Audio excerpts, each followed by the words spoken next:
Lalaking nagkamok sa kalsada dahil sa hindi pa matukoy na dahilan, kumaripas habang nang wawasiwas ng panaksak nang dumating ang mga lespo. Papasok sana sa trabaho si Santos Masalo Jr.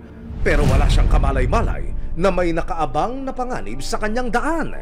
Meron akong nakita nga may nagwawala po yung lalaki. Nakita ko po yung kapitbahay po namin nga nambagan ng saksak po. Pero nang makitang inundayan ng lalaki ang kaibigan niyang si Roniel, dito na niya sinubukang lapitan at pigilan ng lalaki. Nadulas ako. Bigla niya akong inakbangan ng saksak sa dibdib. Yun, nakuha ko po yung kamay sa kanan niya. Hindi ko napigilan.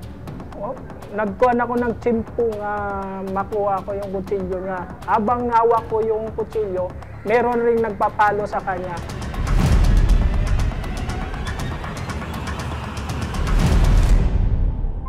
Dahil sa pangyayari, nagtamo si Santos ng mga sugat sa mga kamay at balikat. Ito po, natanggal yung kuko po. Tama sa kutsilyo, pati dito ko sa balikat ko po, may tama rin yan. Kung hindi ko naagapan yun, patay ako. Pero hindi pa pala natatapos sa mga residente at saksi sa pagsukol sa lalaki ang ganap.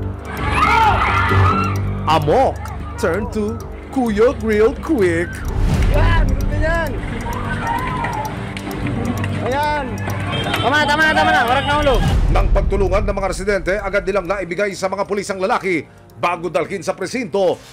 Isinugod muna ang suspect sa ospital para gamutin ang kanyang sugat sa ulo na nakuha mula sa pagkuyog.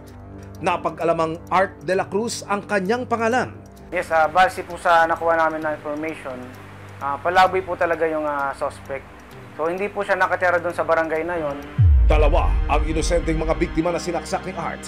Nakaharap siya sa kasong frustrated homicide. Papasok po siya sa frustrated homicide kasi nakumpleto niya yung element, kumbaga na gawa niya yung pananaksak, nakonsume niya yung act ng krimen. Nabuhay naman po yung tao. 3 araw matapos ang insidente, nakapanayam ng resibo ang suspect. Ang depensa niya para sa pananaksak at pag-aamok. Nandilim daw ang paningin niya nang mapansing masama ang tingin sa kanya ng mga nakakasalubong niya. Pababa ako, may nakita ko isang tao. Medyo napasama yung tingin niya sa akin. Bigla rin namang paglingon ko, parang tumangat yung mukha niya. Iwan yung tingin ko sa kanya. Kaya ganun ang nangyari. Si Art may gusto pang sabihin sa kanyang mga nabiktima. Sa mga nasaksak man na disgrasya ko, para mapatawad niya ako, humingi ako ng sedya. Patawad tao lang naman ako. Nabugso lang naman sa damdamin. Doon sa dalang problema. Tawagan niya na sana ako. Sakaling hatulan ng korte na nagkasala, nakaharap si Art sa 20 taong pagkakakulong. Umaga noong 9 ng Nobyembre, natagpo ang patay ang 43 anyos na biktimang si Michael Navarro dito sa kabaan ng Maria Rosa Street, Ermita, Maynila. Sa investigasyon ng Manila Police District, lumalabas na itinumba ang biktima matapos niyang makaalitan ang kapwa niya parking attendant. Sa Maynila, ang mainit na away sa pagitan ng dalawang parking attendant na uwi sa pamamaril.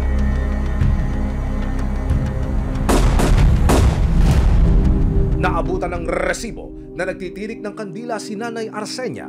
Dito, namatay ang nag-iisa niyang anak na kanyang kaagapay sa buhay. Kwento niya, nagsimula raw ang lahat ng makaalitan ng anak ang kapwa parking attendant dahil sa customer at parking space. Kaya ako na lang ikasagutan yung lalaki na naawa ko sa anak ko. Ako kaaway niya, anak ko lang napagbalingan niya.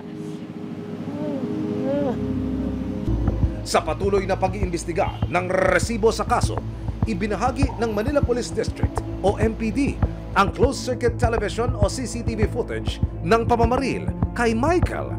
Nagkaroon sila ng alitan dahil nag-aagawan sila dito sa pagpaparada ng mga sasakyan doon sa lugar. Ito'y nauwi sa kanilang pagtatalo. Binaril na itong kasamahan niya doon, nakagyat itong kinamatay. Gano'ng kahalaga yung kuha ng CCTV dito sa pag-solve niyo ng krimen? Kung may mga kuha tayo ng CCTV, hindi na natin kailangan pa magtanong-tanong sa mga testigo. It will speak for itself.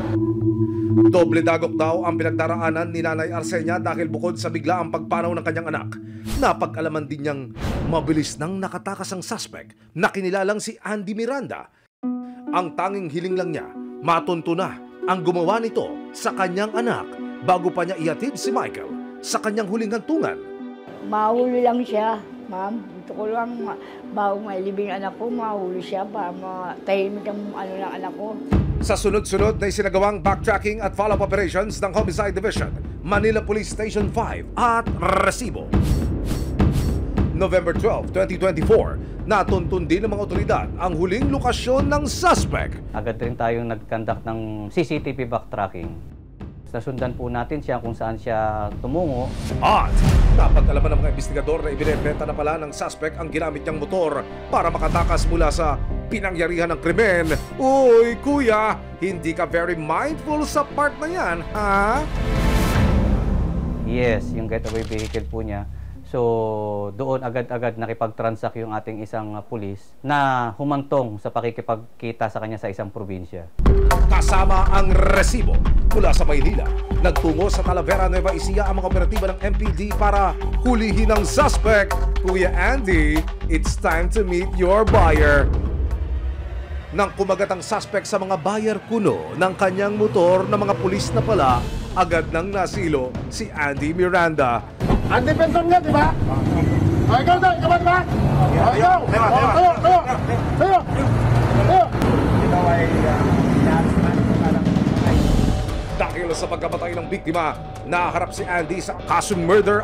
Unang-una po, itong biktima natin ay unarmed. At the same time, noong tinignan natin yung tama, nasa likuran ito. No, parang may interpret natin na patraidor nung ginawa niya yung pamamaril.